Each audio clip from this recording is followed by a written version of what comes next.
హల్లెలూయా. హల్లెలూయా. గువ్వలన్నిటినీ ప్రభు ఏం చేశాడంటే, పక్షులన్నిటినీ ఈ రాళ్ళు మోసుకుంటూ మీరు వెళ్ళండి అని చెప్పారు. అప్పుడు పక్షులు ఎగిరేటివి కాదంట. అట్లాంటి టైంలో ఈ పక్షులన్నిటినీ ఈ రాళ్ళు మోసుకొని ఈ కుప్పంతా తీసుకుపోయి ఇంకో చాట దేమని చెప్పాడంట దేవుడు. అవి మెత్తగా చూస్తూ ఉన్నాయంట. ఎందుకు పక్షి రాయి ఎత్తపోలేదు కాబట్టి కదా. ఎత్తపోవడానికి ఏం కావాలి? భుజాలు కావాలి. మనుషులైతే భుజాలు ఉంటాయి, భుజాల మీద పెట్టుకొని మనిషి తీసుకెళ్ళచ్చు. కాబట్టి ఈ పావురాలకన్నిటికీ ఏం చేశాడు, ఈ గువ్వలకన్నిటికీ ఏం చేశాడంటే ప్రభు రాళ్ళను మోసుకొని పోయి అక్కడ కువ్వ పెట్టమని చెప్పాడు. అవి శొనుక్కుంటా ఉన్నాయంట. ఎందుకు? మన వలన ఏడైతుంది కాదు కదా. మనము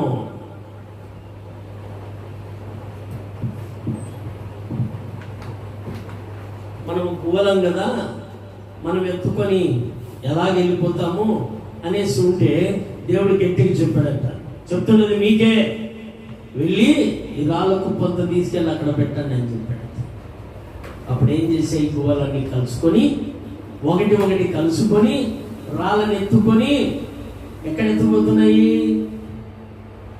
రెక్కల మీద ఎత్తుకొని రాళ్ళని ఎత్తుకొని ఈ వాళ్ళకు మసులుకుంటూ ఎలా ఎత్తుకెళ్ళి అక్కడికి వేశారంట. వేసినప్పుడు ఏమైందంటే రెక్కలన్నిటి ఏమైపోయినాయి, గట్టి పడిపోయి ఈ పొద్దు ఆకాశంలోకి ఎగురుతూ ఉన్నాయి పక్షులు. అలాగ మనము గనుక దేవుని వాక్యము విని దేవుని ఆరాధన చేసి దేవుని పాటలు పాడి మనం ఎక్కడికి ఎదగాలి? గువ్వలు పైకి ఎగురుతున్నాయి, మనం ఎక్కడికి ఎగరాలి? పరలోక రాజ్యానికి మనము ఎగరాలి. అలాగ మనం ఉండాలి. అలాగ ఉండకుండా మనం ఏం చేస్తాము? సినిమా అంటే కనుక ఎన్ని గంటలకు బిగిని అనేది ఎంతమందిని అడిగి తెలుసుకుంటారు? సినిమా థియేటర్ వాళ్ళందరినీ అడిగి కనుక్కున్నా మళ్ళీ సినిమాకు పోయడం అందరినీ అడిగి కనుక్కుంటారా లేదా?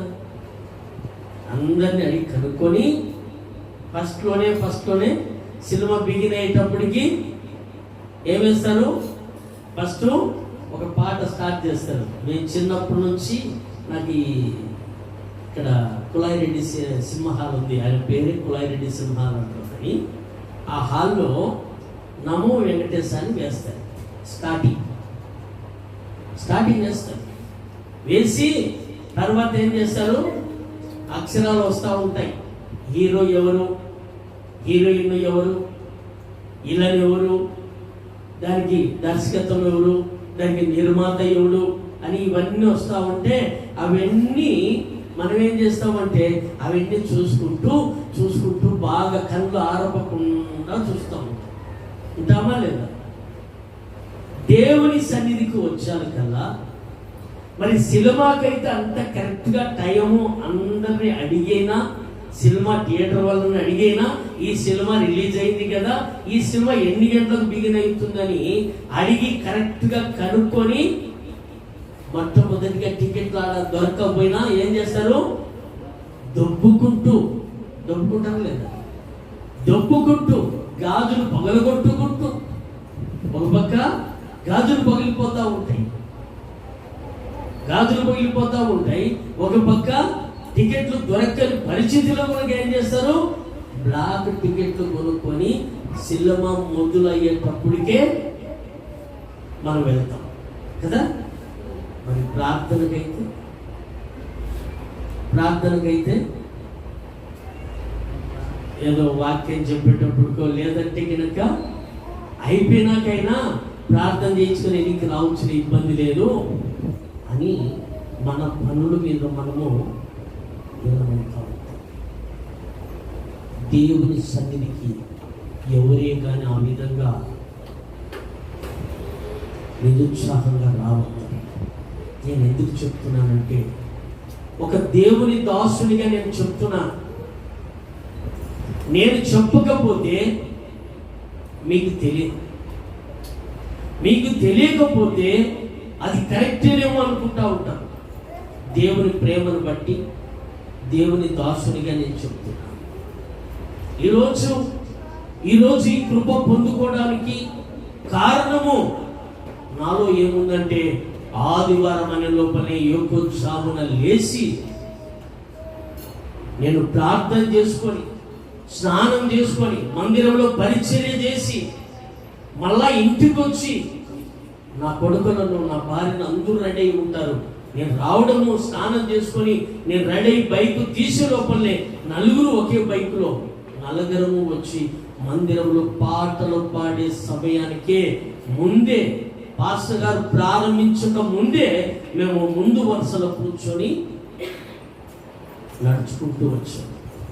ఈరోజు ఈ భాగ్యము దొరికింది, ఈ ధన్యత దొరికింది అని అంటే ఎంతో ప్రయాస పడితేనే ఈ భాగ్యము దొరికింది, ఈ కృప దొరికింది. మీరు కనుక నాలాగా కృప పొందుకోవాలి, నాలాగా ధన్యత పొందుకోవాలి. సిల్వతిత్ అయితే గనక కళ్ళు ఆరపకుండా చూస్తాడు. ఇళ్ళను కొడుతుంటే కనుక ఇళ్ళను వచ్చి హీరోయిన్నో లేదంటే పక్క వాళ్ళనో ఏదన్నా ఒక చిన్న సీన్ ఏదన్నా చేస్తూ ఉంటారు. వ్యభిచారం చేసినట్లుగా అట్లా చేస్తూ ఉంటారు కదా, రేప్ చేసినట్లుగా అట్లా చేస్తూ ఉంటే అయ్యో పాపం, అమ్మ పాపం అని కళ్ళు ఆరపకుండా చూసి వారు కొడతా ఉంటే, ఆమె ఏడుచా ఉంటే వీళ్ళు కన్నీళ్లు పెడుతూ ఉంటారు. సినిమాలు ఏడుచా ఉంటారు. మరి యేసయ్య నీ కొరకు నా కొరకు కన్నీరు కార్చలేదా? నీ కొరకు నా కొరకు ప్రభు కన్నీరు కార్చలేదా? కార్చాడైనా. నీ కొరకు నా కొరకు కన్నీరు కార్చి ఆ కలవరి శిలువలో యాగమైనాడు ప్రభు. మరి అది నీకు జ్ఞాపకం రాలేదా? నాటకాలు బూటకాలు చేసే వాళ్ళని చూసి మనమేం పోతుంటాం? బోలిపోతా ఉంటాం.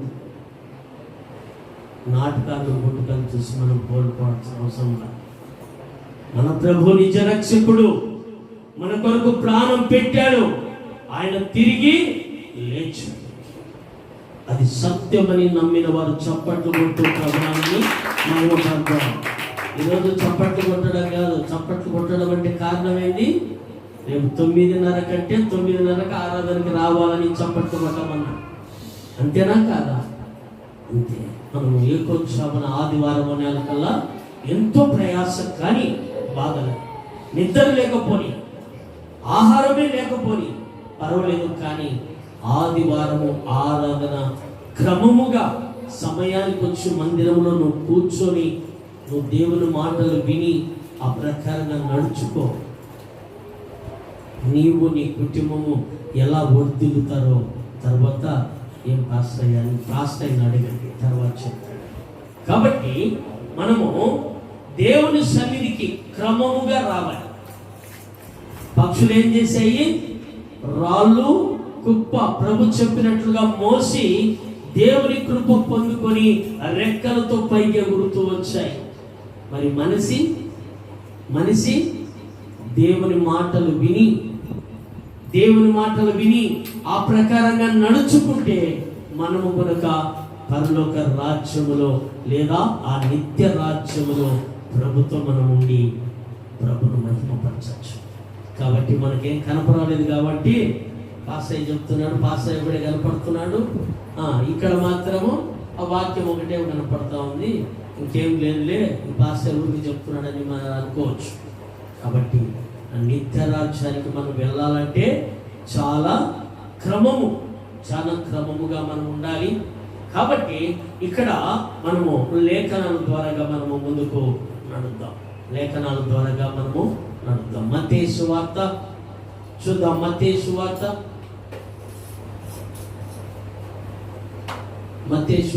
7వ అధ్యాయము 7వ వాక్యము చదువుదాం.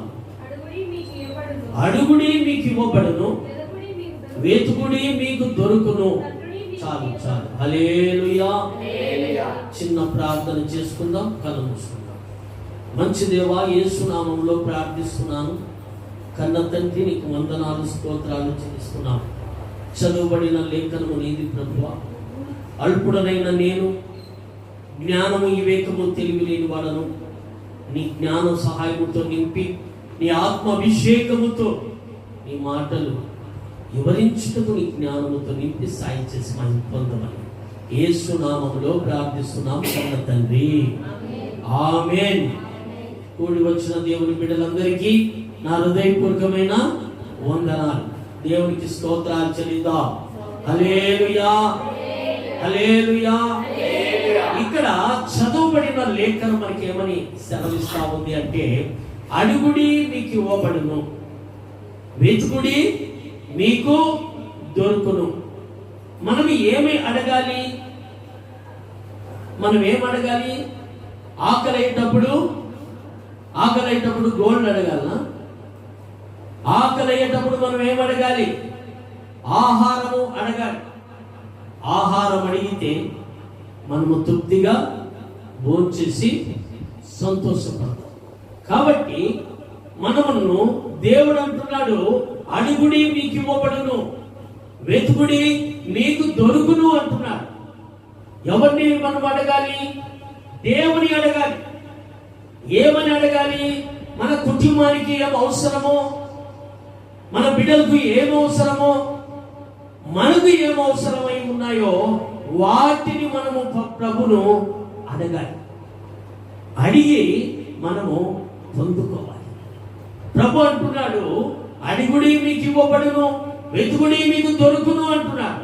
ఎక్కడ వెతకాలి? మనము వెతకాలంటే ఎక్కడ వెతకాలి? పోగొట్టుకున్న కానీ మనం వెతకాలి. అంతేనా కాదా? కొంతమంది పోగొట్టుకునేది ఒకసారి అయితే ఎతికేది ఒకసారి ఉంటుంది. అయితే మనం ఎక్కడ పోగొట్టుకున్నాము? ఒక నాణ్యం పోగొట్టుకుందంట. ఒక స్త్రీ నాణ్యం పోగొట్టుకొని ఏం చేసింది? ఇల్లంతా ఊడుస్తూ ఉందంట. ఇల్లంతా ఊడ్చి ఊడ్చి ఊడ్చి దొరికేంత వరకు వదిలిపెట్టలేదంట. ఇంట్లోనే పోగొట్టుకుంది. ఇంట్లో పోగొట్టుకున్న నాణ్యము ఇంట్లోనే వెతికితే దొరుకుతుంది. ఇంట్లో పోగొట్టుకున్న నాణ్యమును బయట పోయి వెతికితే దొరుకుతుందా? దొరకదు. ప్రభు అంటున్నాడు, అడుగుడి మీకు ఇవ్వబడును, వెతుకుడి మీకు దొరుకును అంటున్నాడు. ప్రభు సన్నిధికి నువ్వు వచ్చావు, ప్రభును అడగాలి. ప్రభు ద్వారా నువ్వు కృప పొందుకోవాలి. ప్రభు దగ్గరనే నువ్వు అడిగి వెతికి కనుగొనాలి. బయట ఎక్కడ అడిగినా నీకు ఏమీ దొరకవు. కాబట్టి ఇక్కడ పరిశుద్ధ గ్రంథములో ఎవరెవరు అడిగి పొందుకున్నారో ఇక్కడ మనం చూద్దాం. ఆది కాండం లేఖనండి చూద్దాం. ఆది కాండము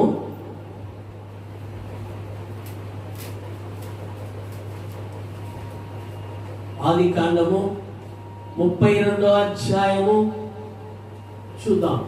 ఆది కాండము 32వ అధ్యాయము 24వ వాక్యము చూద్దాం. యాకోబు ఒక్కడు మిగిలిపోయెను, ఒక నరుడు తెల్లవారు వరకు అతనితో పెనుగులాడెను. చప్పట్లు కొడుతూ ప్రభునామని మహిమ పడుతూ, ఈయన నరుడేనా కాదా? ఒక నరుడు. మనం కూడా నరులమే కదా. కాబట్టి ఈయన ఏం చేశాడంటే తెల్లవారేంత వరకు దేవునితో పెనుగులాడెను. ఏ విధంగా పెనుగులాడాడు? ప్రార్థన చేశాడు. ప్రార్థన చేస్తే ప్రభు మనల్ని దాటి వెళ్ళడు. నువ్వు పాటలు పాడినా, నువ్వు ఆరాధన చేసినా, నువ్వు వాక్యం చదువుతున్నా, నువ్వు ఏ విధంగా ఉన్నావో ప్రభు అన్ని చూస్తూ ఉంటాడు. ఇక్కడ ప్రభు అంటున్నాడు, ప్రార్థన ద్వారాగా నువ్వు ప్రభును అడగాలి. ఈ నరునికి ఏమి ఇబ్బంది వచ్చింది అని అంటే, ఈ యాకోబు గారికి వారి అన్న ద్వారాగా భయం వచ్చింది. భయం వచ్చినప్పుడు ఏమడిగాడు? దేవుని దయపరచమని అడిగాడు. దేవుని దయపరచమని అడిగాడు. ఆ భయం నుంచి నన్ను విడిపించమని దేవుని అడిగాడు గనుకనే ఎంతసేపు అడిగాడు? దేవుడు దీవించేంత వరకు అడిగాడు. మనం ఏం చేస్తామంటే 10 నిమిషాలు ప్రార్థన చేసి, ప్రభువా ప్రార్థన చేశాం కదా, నువ్వు మాకు ఇచ్చేయి అంటాం మనం. ఇక్కడ యాకోబు తెల్లవారేంత వరకు, నువ్వు నాకు దీవెన ఇచ్చావని చెప్పేంత వరకు నేను నిన్ను వదిలిపెట్టను. నువ్వు దీవెనియాలి, నేను పోవాలి. నాకున్న భయము, నాకున్న ఇబ్బంది, నాకున్న ఇరుకు నీ దగ్గర చెప్పుకుంటున్నాను, నీ చౌకములో చెప్పుకుంటున్నాను, నీ దగ్గర ప్రార్థన చేస్తున్నాను కనుక నువ్వు నాకు ఇయ్యాలా అని ఏం చేశాడంటే గట్టి ప్రార్థనలో కూర్చున్నాడు యాకోబు గారు. కూర్చుంటే దేవుడు ఆశీర్వదించకుండా పోయినాడు ఆయన? పోలేదు. అక్కడ చూడు 30వ వాక్యం చూడు, 30వ వాక్యం చూడు. యాకోబు నేను ముఖాముఖిగా దేవుని చూచితినని ఆయనను నా ప్రాణము దక్కినదని ఆ స్థలమునకు పెనియేలు అను పేరు పెట్టెను. హల్లెలూయా. యాకోబు దేవుని ద్వారా కృప పొందుకొని నా ప్రాణాన్ని నేను దక్కించుకుంటుని అని యాకోబు గారు చెప్తున్నాడు. యాకోబు దేవుని వదిలిపెట్టాల. దేవుడు ఏం చేశాడు యాకోబుకు? నీ పేరేమిటి అని అడిగాడు దేవుడు. అడిగితే యాకోబు అన్నాడు, నా పేరు యాకోబు అన్నాడు. యాకోబు అంటేనే ప్రభు అన్నాడు, ఇప్పటి నుంచి నీ పేరు యాకోబు కాదు, ఇశ్రాయేలు అని దేవుడు పేరు పెట్టాడు యాకోబు. అందుకే మన పితృలైన వారు అబ్రహాము అంటే ఆయన అబ్రాహాము ఫస్ట్ ఆయన పేరైతే అబ్రహాముగా మార్చబడి ఆశీర్వాదం పొందాడు ఆయన. శారమ్మ అంటే షారాయి అనే పేరు షారమ్మ అని మనకు ఆమెకు ఆశీర్వదించాడు దేవుడు. యాకోబుకు దేవుడు ఆశీర్వదించాడు, ఇశ్రాయేలు అని చెప్పాడు. వాళ్ళు మన పితరులే దేవుని కృప పొందుకొని నడుచుకున్నప్పుడు మనకు అవసరం లేదా? మన పితరులు చేరిన కాడికి మనకు అవసరం లేదా? మనం పోకుండా పర్వాలేదా? మన పితరులు పోయిన కాడికి మనం పోవాలా? లేకుంటే మన పితరులు ఒకసారికి పోతే మేము ఇంకోసారికి పోతాం, అయ్యా మాకు ఇంకో దారి ఉంది అనుకుంటారా? సినిమాకు పోయేటప్పుడు అయితే కనుక చాలా మంది ఏం చేస్తారంటే బ్లాక్ టికెట్లు కొనుక్కొని పోయే వాళ్ళు ఉన్నారు. కాబట్టి దేవుని వాక్యం సెలవిస్తా ఉంది. దేవుని వాక్యం ఏమని సెలవిస్తా ఉందంటే నీ పేరు ఇశ్రాయేలు అని, ఇక మీదట నీ పేరు మార్చబడిందని దేవుడు చెప్పాడు యాకోబుకు. అట్లాగనే ఇంకొక మాట కూడా మనం చూద్దాం. యాకోబు దేవుని కృప పొందుకున్నాడు. మరి రెండో మాట కూడా మనం చూద్దాం. మొదటి మాట దేవుని ద్వారా యాకోబు ఆశీర్వదించబడ్డాడు. రెండో మాట చూద్దాం. రెండో మాట మొదటి సమూయేలు గ్రంథంలోకి రండి, చూద్దాం.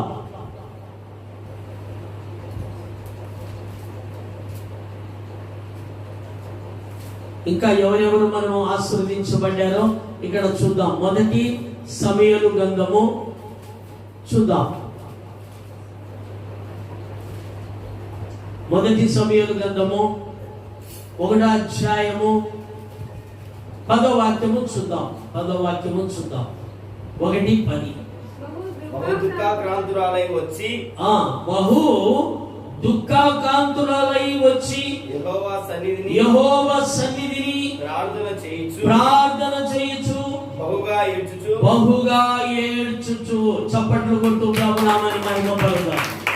ఇక్కడ రెండో వ్యక్తి ఎవరు? మొదటి వ్యక్తి యాకోబు, రెండో వ్యక్తి హన్నా. ఈ హన్నా దేవుని చేత ఆశీర్వదించబడాలని కోరుకున్న ఈ హన్నా దేవుని సముఖంలో ఏం చేసింది? చెప్పాలి. ఏం చేసింది? బహుగా ఏడ్చి ప్రార్థన చేసింది. బహుగా ఏడ్చి ప్రార్థన చేయడం ద్వారాగా హన్నా దేవుని చేత ఆశీర్వదించబడింది. అన్నాకు బిడ్డలు లేరు. అన్నాకు బిడ్డలు లేరు కనుక ఆ బిడ్డలు లేని సమయంలో చాలా మంది అదే ఇప్పుడు మనమే ఉన్నాం అనుకుందాం, మన దగ్గర డబ్బులు లేవనుకో, ఎంత ప్రయాసపడతాము. డబ్బులు సంపాదించుకోవాలని ప్రయాసపడతాం.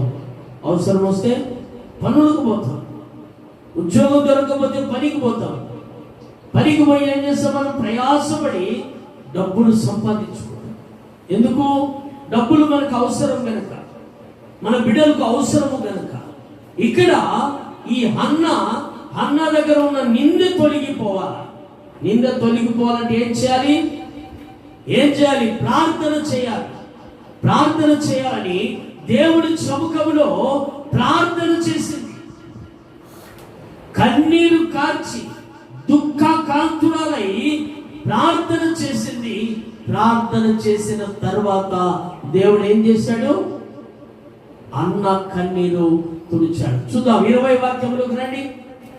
మొదటి సమూయేలు గ్రంథము 1వ అధ్యాయం 20వ వాక్యములో అన్న ఏ విధంగా దేవుని కృప పొందుకుందో, గనుక అన్న గర్భము ధరించి దినములు నిండినప్పుడు ఒక కుమారుని కని నేను యెహోవాకు మొక్కుకొని వీనిని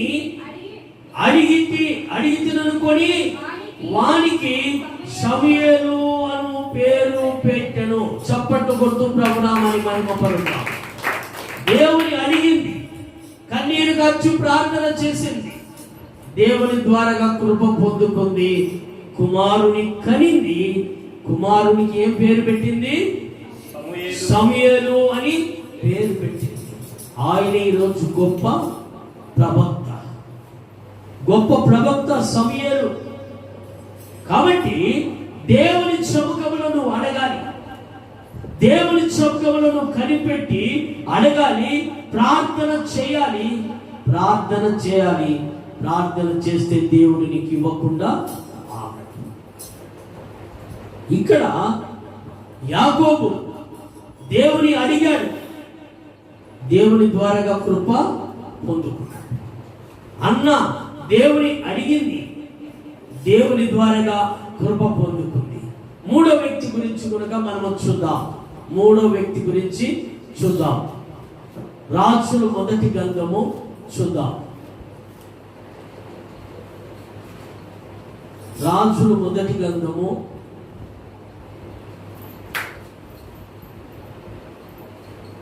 3వ అధ్యాయంలోకి రండి. రాజుల మొదటి గ్రంథము 3వ అధ్యాయము 7వ వాక్యం చూద్దాం.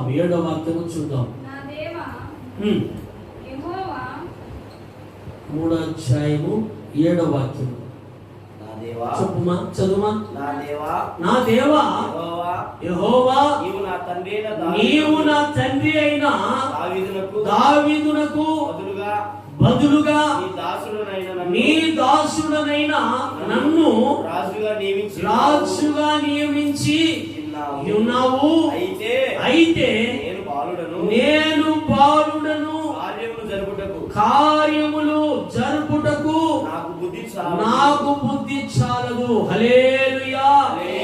ఇక్కడ ఏ వ్యక్తి కనపడుతున్నాడు అంటే ఒక దావీదు, రాజైన దావీదు కుమారుడు సొలొమోను రాజు.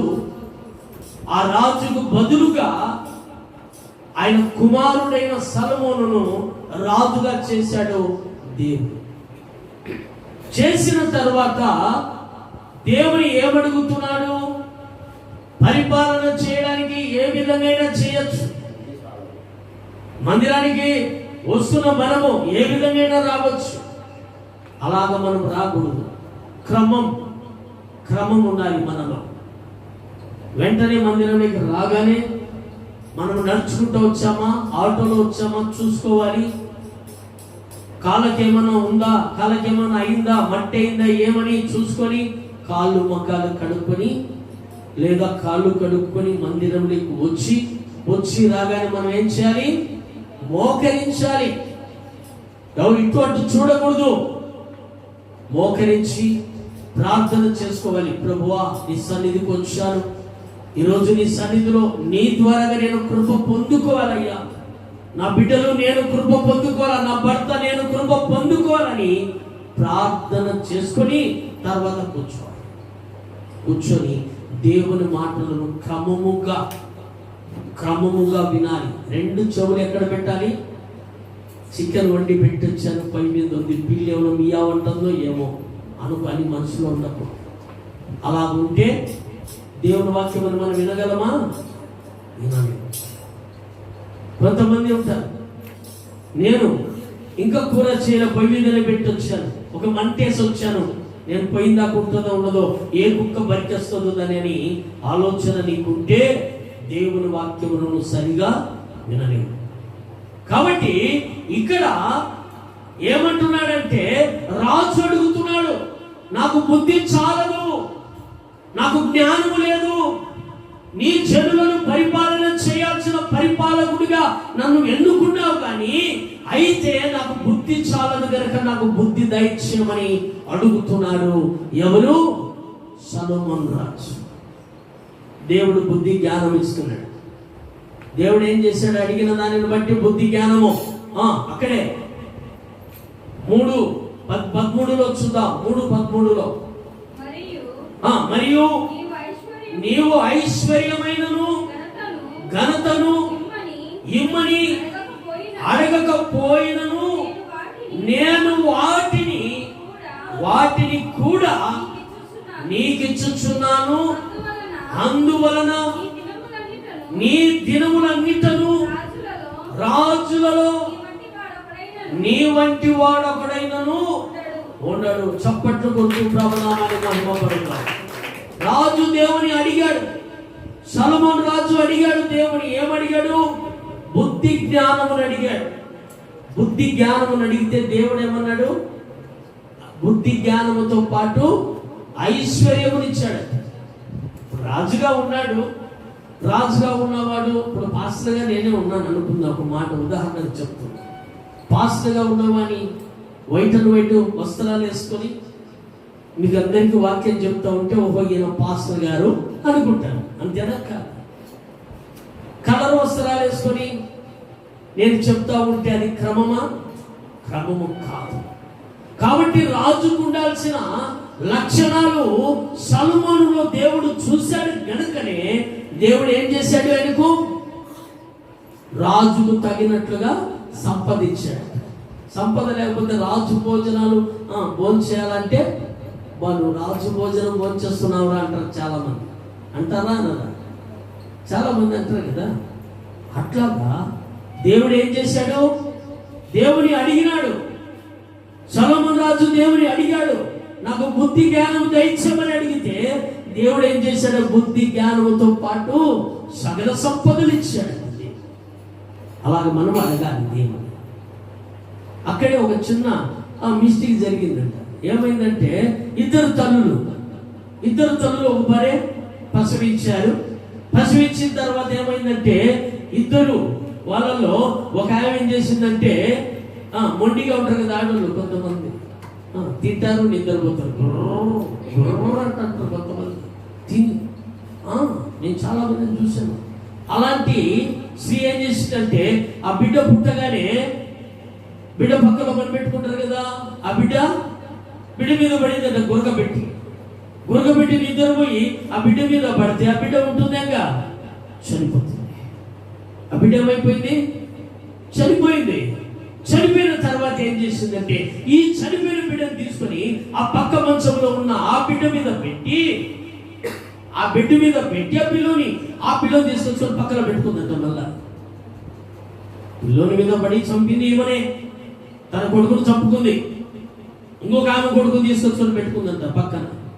పెట్టుకొని ఏం చేసింది? ఇద్దరు కలిసి పంచాయతీకి వచ్చారు రాజు దగ్గరికి. ఎవరి దగ్గరికి? సొలొమోను రాజు దగ్గరికి వచ్చారంటే ఇద్దరు. వచ్చినప్పుడు ఏమైందంటే, అయ్యా నా కొడుకు అయ్యా నా కొడుకుని తీసుకెళ్ళి పెట్టుకుందయ్యా, తన కొడుకే చనిపోయినాడయ్యా అని చెప్పింది. రియల్ ఆయమ చెప్తే ఈమె చంపిన ఆమె చెప్తా ఉంది, కాదయ్యా కాదు, అదే చంపుకుంది, నా కొడుకును కావాలంటుందయ్యా అని చెప్పిందండి. అప్పుడు రాజు ఏం చేశాడంటే, ఆయనకు దేవుడిచ్చిన జ్ఞానం ఎలా ఉంటుందో చూడండి, బాగా గమనించండి. సరే అట్లయితే నీ కొడుకును అంటున్నావు, సరే ఈమె నా కొడుకు అంటుంది, ఈ బిడ్డను పట్టుకుంది. కాబట్టి వీళ్ళిద్దరూ నా కొడుకు అంటున్నారు కనుకనే ఈ బిల్లుని ఇద్దరు పట్టుకోండి, ఇద్దరికి సొగం కోసేస్తా. కోసేసినప్పుడు శరి సుఖము ఉంటాడు ఈ పిల్లోడు అని చెప్పాడు. ఆ మాట చెప్పగానే ఏం చేసినా అది సొంత కొడుకైన ఆయన ఏం చెప్పిందంటే, అయ్యా రాజా, ఈ కొడుకు నాకు లేకపోయినా పర్వాలేదు కానీ ఆమెకి అయ్యా. ఈమెం చేస్తుంది, చంపి నా కొడుకు అని చెప్తా ఉంది చూడు.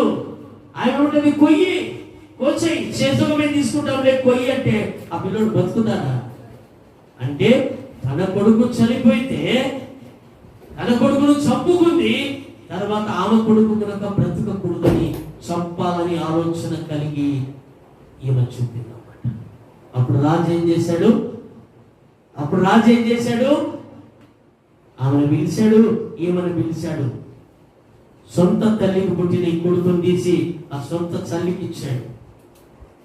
ఈ కొడుకును నువ్వే చంపుకొని తీసుకొచ్చి ఇక్కడ పెడతావా అని చెప్పి ఆమె కొడుకును ఆమెకి ఇచ్చి పంపించాడు. ఇది దేవుడిచ్చిన జ్ఞానం. ఎలా ఉంటుంది అంటే ఇలా ఉంటుంది. దేవుని అడిగాడు, దేవుడు ఏం చేశాడు, జ్ఞానముతో పాటు సంపదనిచ్చి నడిపించాడు. దేవునికి మహిమ కలుగును గాక. చప్పట్లు కొడదాం, ప్రభునామాన్ని మహిమ పడదాం. చూద్దాం, ఇక్కడ మరొక వ్యక్తి గురించి కూడా మనం చూద్దాం. ఇక్కడ సల్మోన్ రాజు ఏమడిగాడు, దేవుని జ్ఞానమును అడిగి సకల సంపదలు దేవుని ద్వారాగా కృప పొందుకున్నాడు. మనకు అవసరం లేదా జ్ఞానం? మనకు అవసరం లేదు. ఎందుకు జ్ఞానం మనకు అవసరం లేదు, కానీ బంగారు ఇంకేం కావాలి మనకు? బంగారు డబ్బే కావాలి, ఇది రెండే కావాలి. నోంత లెక్క మిగిలితే పొద్దునూరు పదం పట్టి, నోంత లెక్క మిగిలితే పొద్దునూరు పోయి బంగారు తీసేసుకుందాం అని ఈ ఆలోచనలలో మనం ఉంటాం. కాబట్టి ఇక్కడ దేవునికి ఒక వాక్యం చూద్దాము.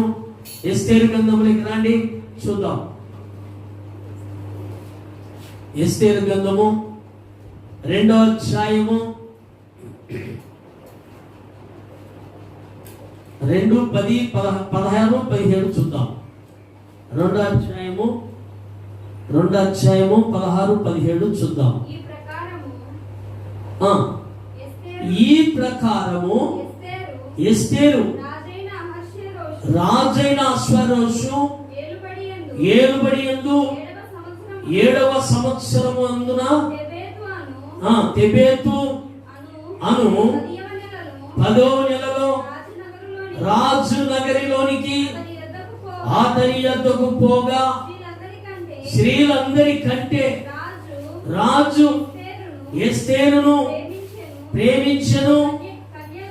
కన్యలందరికంటే ఆమె అతని వలన దయాదాక్షిణ్యమును పొందెను.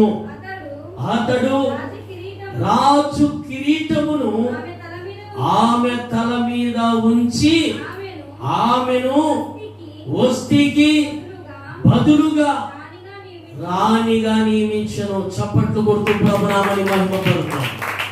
ఎస్తేరు రాణి ఏమడిగింది? దేవుని ఏమడిగింది? నేను రాణి కావాలా ప్రభు అని దేవుని అడిగింది.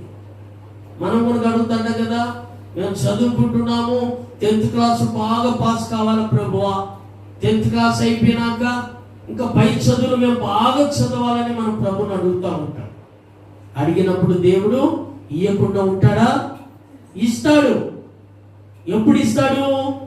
ఆయనకి ఇష్టకరంగా ఉంటే ఇస్తాడు. అంతేనా కాదా? ఆయన చెప్పినట్లుగా నువ్వు నడుచుకుంటే ఆయన ఇస్తాడు. నువ్వు ఆయన ప్రకారంగా నడుచుకోకుండా నాకు ఆయన ఇవ్వలే, నేను ప్రార్థన చేస్తున్నా నాకు ఇయ్యలే, ఇంకా ఇయ్యలే అంటే మరి పరిశుద్ధ గ్రంథంలో ప్రభు రాయించాడు. పొందుకున్న వాళ్ళందరినీ మనకి ఎందుకు చూపిస్తున్నాడు అని అంటే, వాళ్ళు దేవుని కృప పొందుకున్నారు కనుకనే మనకు చూపిస్తున్నాడు. మనము కూడా దేవుని కృప పొందుకొని మనం పొందుకున్నాడు. ఆ విధంగా నడవాలని మనకు లేఖనాల ద్వారా ప్రభు మనకు చూపిస్తున్నాడు. రానికి బదులుగా, వస్తి అంటే రాణి, ఆమెకు బదులుగా దేవుని కృప పొందుకుంది. రాజు ద్వారా కృప పొందుకొని రాజు కిరీటము పెట్టుకుందంట ఎస్తేరు. ఆ విధంగా మనము చూస్తా ఉన్నాం. 4వ మాట ఎస్తేరు దేవుని కృప పొందుకుంది. 5వ మాట చూద్దాం. 5వ మాట యెషయా గ్రంథము, త్వరగా చూద్దాం. యెషయా గ్రంథము రండి, యెషయా గ్రంథంలోకి రండి, చూద్దాం.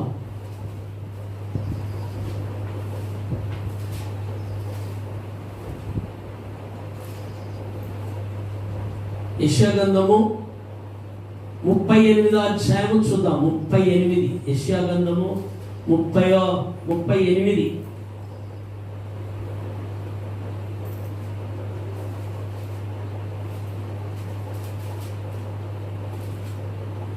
చదువుమా. 38:1. ఆ దినములలో హిజ్కియాకు మరణకరమైన రోగము కలగగా ప్రవక్తయు ఆమోజు కుమారుడైన యెషయా అతని యొద్దకు వచ్చి, నీవు మరణమవుచున్నావు, బ్రతుకవు గనుక నీవు నీ ఇల్లు చక్కబెట్టుకొనుమని యెహోవా సెలవిచ్చుచున్నాడని చెప్పగా. చప్పట్లు కొడుతూ ప్రభునామమును మహిమపరుద్దాం. ఈయన ఒక రాజు, ఈయన ఒక రాజు. రాజు మరణమవుతున్నాడని ఎవరు చెప్పారు? దేవుడు చెప్పాడు. ఎందుకంటే మన ప్రవర్తన సరిగా లేనప్పుడు మనతో మునుగా దేవుడు చెప్తాడు. నాతో మునుగా చెప్పాడు దేవుడు, నాతో చెప్పాడు కనుకనే నేను ఆయన మాట వింటా. నీకు అవసరమా? సాంబార్ అన్నం చేసి పెట్టడం నీకు అవసరమా అన్నాడు. అమ్మో చేయలే ప్రభువా, చేపియనులే ప్రభువా అని మానేసింది. ఎందుకంటే దేవుడు చెప్తాడు. అవసరమైతే ఆయన బిడ్డలకు అవసరమైతే నువ్వు ఎందుకు చేసి పెట్టని ప్రభు చెప్తాడు. నాతో చెప్పాడు ప్రభు, అందుకోసమే భోజనాలు మానేశాను. హిజ్కియాతో చెప్పాడు దేవుడు, నీకు మరణకరమైన రోగం వచ్చింది, నీ ఇల్లు చక్కబెట్టుకో అన్నాడు. ఎందుకంటే రాజు ప్రవర్తన సరిగా లేదంట. లేనప్పుడు ఏం చేస్తాడు దేవుడు? ఎవరో ఒకరి ద్వారా పంపిస్తాడు. నీ అంతకు నీకే చెప్తే నీకు అర్థం కాదు. అర్థం కానప్పుడు ఏం చేయాలి? దేవుని దాసుని ద్వారా దేవుడు మాట్లాడతాడు, లేదా ఒకరి ద్వారా మాట్లాడతాడు. ఇది నా కోసమే మాట్లాడాడు ప్రభు అని నువ్వు నిర్ణయించుకొని ఆ మాటని ఎత్తిపట్టి ప్రార్థన చేయాలి. ప్రార్థన చేస్తే ప్రభు ఏం చేస్తాడు? తెలియచేస్తాడు. నీకు తెలియచేసి నడిపిస్తాడు ఆయన. వెంటనే ఏం చేశాడు హిజ్కియా? నీకు మరణకరమైన రోగం వచ్చింది, నువ్వు మరణిస్తావు అని ఎప్పుడైతే చెప్పాడో వెంటనే ఏం చేశాడు హిజ్కియా? నేను రాజును కదా, నన్నెవరు చంపేవాళ్ళని ఆలోచన చేశాడా? చేయలేదు. నేనెందుకు చనిపోతానని ఆలోచన చేశాడా? చేయలేదు. వెంటనే గోడకు మల్లుకొని కన్నీరు కార్చి ప్రార్థన చేశాడు. కన్నీరు కార్చి ప్రార్థన చేస్తే దేవుడు ఏం చేశాడు? ఆ కన్నీటి ప్రార్థన విని 15 సంవత్సరాలు ఆయుష్ని పెంచాడు ప్రభు. 15 సంవత్సరాలు ఆయుష్ని పెంచాడు, పెంచి నడిపించాడు. మొదటి మాట మనం ఏమని నేర్చుకున్నాం? యాకోబు దేవుని అడిగి కృప పొందుకున్నాడు. రెండో మాట హన్నా దేవుని కృప పొందుకుంది. మూడో మాట సొలొమోను రాజు దేవుని కృప పొందుకున్నాడు. నాలుగో మాట ఎస్తేరు దేవుని కృప పొందుకుందని మనము తెలుసుకున్నాం. ఐదో మాట హిజ్కియా 15 సంవత్సరాలు ఆయుష్ని దేవుని ద్వారాగా పొందుకున్నట్లుగా మనము చూస్తున్నాం. ఇక్కడ లూకా సువార్త చూద్దాం. చివరిగా లూకా సువార్త 10 నిమిషాలు నా మాటను ముగించేస్తాను. లూకా సువార్తలోకి రండి, చూద్దాం. లూకా సువార్త 23వ అధ్యాయంలోకి రండి. లూకా సువార్త 23వ అధ్యాయము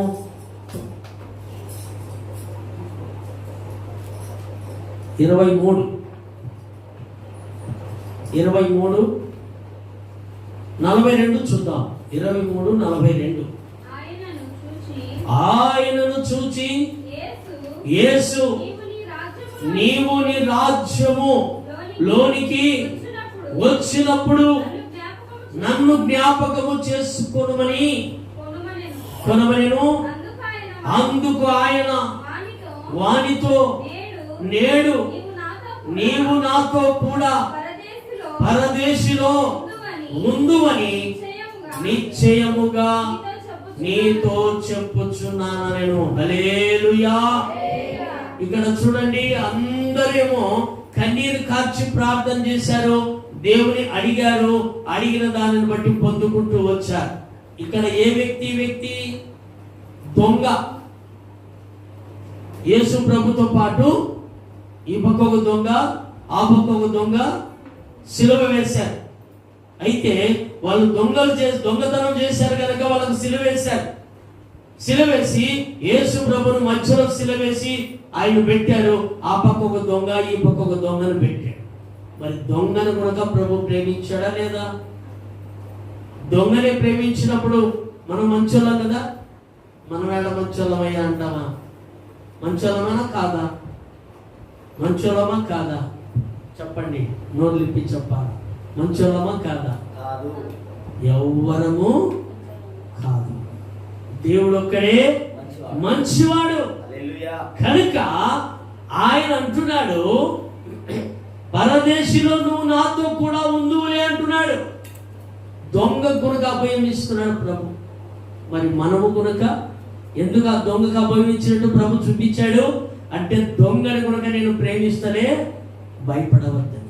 కన్నీరు కార్చిన వాడే కాదు, అడిగిన వాడే కాదు, కన్నీరు కార్చి నన్ను అడిగిన వాడే కాకుండా దొంగను గునక నేను క్షమిస్తానని దేవుడు ఏం చూపిస్తున్నాడు? మనకు లేఖనాలు చూపిస్తున్నాడు. చివరిగా ఒక్క మాట చూద్దాం. చివరిగా అపోస్తుల కార్యముల గ్రంథము చూద్దాం. అపోస్తుల కార్యముల గ్రంథము 16వ అధ్యాయము చూద్దాం. అపోస్తుల కార్యముల గ్రంథము 16వ అధ్యాయము 30వ వాక్యము చూద్దాం. 30వ వాక్యము, వారిని వెలుపలికి తీసుకొని వచ్చి అయ్యలారా, రక్షణ పొందుటకు నేనేమి చేయవలెనని అనెను. అందుకు వారు ప్రభు అయిన యేసు నందు విశ్వాసముంచుము, అప్పుడు నీవును నీ ఇంటి వారును రక్షణ పొందుదురని చెప్పెను. చూద్దాం. ఇక్కడ 33వ వాక్యం చూడు. 33 వచ్చు. రాత్రి ఆ గడియలోనే అతడు వారిని తీసుకొని వచ్చి వారి గాయములు కట్టి కడిగెను. వెంటనే అతడును అతని ఇంటి వారందరూ బాప్తిసం పొందిరి. చప్పట్లు కొడుతూ ప్రభునామని మహిమపడుతాం. ఇక్కడున్న వ్యక్తి ఎవరంటే జైలు అధికారి. జైలు అధికారి అయితే ఇక్కడ శీలలు, పౌలులు, శీలలు ఇద్దరు కలిసి ఏం చేశారంటే, ఒక పుత్తుం దయ్యం అనే దయ్యాన్ని ఏం చేశారంటే యేసునామములో పో అన్నారు. అంతే. పో అనగానే ఆ దయ్యం ఏం చేసిందంటే ఆ బిడ్డను విలువిలలాడించి ఆ దయ్యం పోయింది. ఆ దయ్యం పోయిందని నువ్వు ఎవరు మా పక్కకు వచ్చి మా ఏరియాకు వచ్చి మా బిడ్డలకు నువ్వు దయాలే మీరు ఎల్లగొట్టే వాళ్ళ అని చెప్పేసి ఏం చేశారంటే, మంచితనం చేస్తే ఎవరికైనా సెట్ అవుతుందా రాదా? పాపమని మనం పోతాం కదా. పాపమని ఎవరైనా ఇద్దరు కొట్టుకుంటానే అనుకో, మధ్యలో మనం పోయినాం అనుకో, పాపమని ఇడిపించడానికి పోతే అవతలోడో యువతలోడో ఎవరో ఒకరు మనం కొడతారా కొట్టరా? నీదేందిరా మధ్యలో మేము కొట్టుకుంటా అంటే అంటారా అన్నారా? అట్లాగా ఏం చేశారంటే ఈ శీలను పౌలు అంటే దయాలు ఊరికి వెళ్ళకూడదు ఎట్లా? దయాలు ఊరికే వెళ్ళకూడదు ఎట్లా? లెక్కలు తీసుకునే వాళ్ళు ఊరుకుంటారా? ఈ ఊర్లో వలసపల్లిలోనే అన్నాం ఉన్నారంట, దయాలు వెళ్ళగొట్టాయి. ఆయన వెళ్ళగొడతా ఉంటాడంట. మళ్ళీ 10 రోజులకి 20 రోజులకో నెలకో మళ్ళీ రావాలని మళ్ళీ చేస్తాంటాడంట. మళ్ళా పోతాంటానికి మళ్ళా పోతే మళ్ళీ 2000 లేదంటే 5000 డిమాండ్ చేస్తాడంట. కొంత కారులో పోతే 10,000 డిమాండ్ చేస్తాడంట. ఇంగారంతో బాగా తెల్ల గుడ్డలు వేసుకొని పోతే 20,000 డిమాండ్ చేసి దయ్యం వెళ్ళగొడతానని వెళ్ళగొట్టి ఇచ్చాడంట. అప్పటికేమో మళ్ళీ నెలకో మళ్ళా 10 రోజులకో 15 రోజులకో మళ్ళా పోతే మళ్ళా పోతారంట. అట్లాగా ఈ దయాలు వెళ్ళగొట్టే వాళ్ళు ఏం చేశారంటే ఈ శీలను పౌలును ఏం చేశారంటే ఈ దయాలు ఊరికి వెళ్ళగొట్టారు కదా. మీరు ఊరికి వెళ్ళగొడితే ఎట్లా? మేము 10,000 వాళ్ళతో 20,000 లెక్క తీసుకొని మేము ఎల్లగొట్టే వాళ్ళం. మేము ఇక్కడ ఉంటే మీరు మధ్యలో వచ్చి ఎల్లగొడతారని వాళ్ళిద్దరిని ఏం చేశారంటే కొట్టి బాగా కొట్టి చెరసాలలో వేస్తే గాయాలైపోయినాయి. పాపం గాయాలైతే ఊరుకుంటారా? దైవజనులు ఊరుకుంటారా? దేవుని స్తుతించారంట. ఎక్కడ స్తుతించారు వాళ్ళు? చెరసాలలో ఉండి దేవుని స్తుతించారంట. చెరసాలలో ఉండి దేవుని స్తుతిస్తా ఉంటే చెరసాల పునాదులు వణికి గడగడలాడి పడిపోయినాయంట. అన్ని మొత్తం పడిపోతే ఈ దొంగలంతా ఉంటారు కదా, వాళ్ళందరూ వచ్చి శీలను పౌలు దగ్గరికి వచ్చి బాగా కూర్చొని వింటా ఉన్నారంట. వీళ్ళు స్తుతిస్తా ఉంటే వింటా ఉన్నారంట. అప్పుడు ఈ జైలు అధికారి పరిగెత్తుకుంటూ వచ్చాడట. వచ్చి ఓయమ్మ జైలంతా కూలిపోయింది, వాకిలన్నీ తెరవబడినాయి, దొంగలంతా పారిపోయారు, నన్ను తీసుకెళ్ళి నన్ను జైల్లో వేస్తారు, నేను కాపలా సరిగా లేనని చెప్పేసి ఏం చేసేది జైలు అధికారి ఆత్మహత్య చేసుకోబోయినాడంట. అప్పుడు పిలిచారంట శీలను పౌలు పిలిచి, రాయ్యా నువ్వు చూడు, నీ లెక్కలు చూసుకో, రిజిస్టర్లో ఎత్తుకో, ఎంతమంది ఉన్నాయో పేర్లు చూసుకో, ఎవరం పోలేదు, మేము ఇక్కడే ఉన్నాం, మేము యేసు ప్రభువును కలిగి ఉన్న వాళ్ళమయ్యా, మేము పారిపోయే వాళ్ళం కాదు అని చెప్పేసి అందరిలో ఏమైపోయిందంటే దొంగలందరిలో దేవుని ఆత్మ నిండిపోయిందంట. నిండిపోయే లోపల అందరూ ఏం చేశారు? వరుసగా కూర్చొని ప్రభుని ఆరాధన చేస్తున్నారట.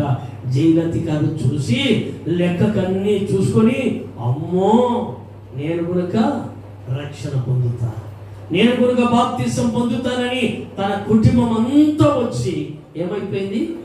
బాప్తిసం పొందుతుంది.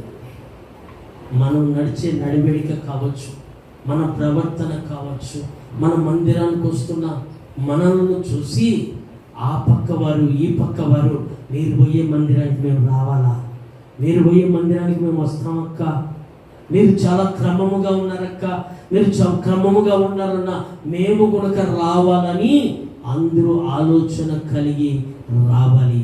అలాంటి ప్రవర్తన మనం కలిగి ఉండాలి. ఈయనేమో మందిరానికి వచ్చినప్పుడేమో పరిశుద్ధంగా ఉండడము, బయటికి పోయినప్పుడల్లా నా కథ చూపిస్తా చూడు, ఏమనుకున్నావు? మందిరంలో ఉన్నప్పుడు చెప్పే, మందిరం దాటి వచ్చే నా కథ నీకు తెలియదే నీకు అని చాలా మంది కొట్లాడుతూ ఉంటారు. కాబట్టి అలాంటి ప్రవర్తన కలిగి మనము ఉండకూడదు. మనలను చూసి ఆ పక్కవారు ఈ పక్కవారు ఏమైపోవాలి? మార్చబడాలి. యేసు ప్రభు శిష్యులను చూసి ఎంతమంది మార్చబడ్డారు, అలాగ మనమను చూసి కనుక అందరూ మార్చబడినట్లు మనమందరము ఆ విధంగా నడుచుకోవాలి. దేవుడి మాటలు దీవించి ఆశీర్వదించును గాక. ఆమేన్.